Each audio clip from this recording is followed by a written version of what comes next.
शाम्भवी चन्द्रमौलिरबला करुणा उमा पार्वती काली हैमवती शिवा त्रिनयनी कात्यायनी भैरवी सावित्री नवयौवना शुभकरी साम्राज्यलक्ष्मी प्रदा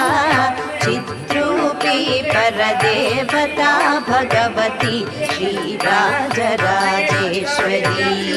अम्बा मोहिनी देवता त्रिभुवनी आनन्दसन्दायिनी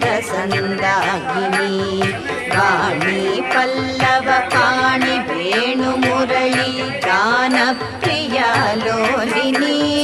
कल्याणी बुडुराजबिम्बवदना धूम्राक्षसंहारिणी चित्रूपी परदेवता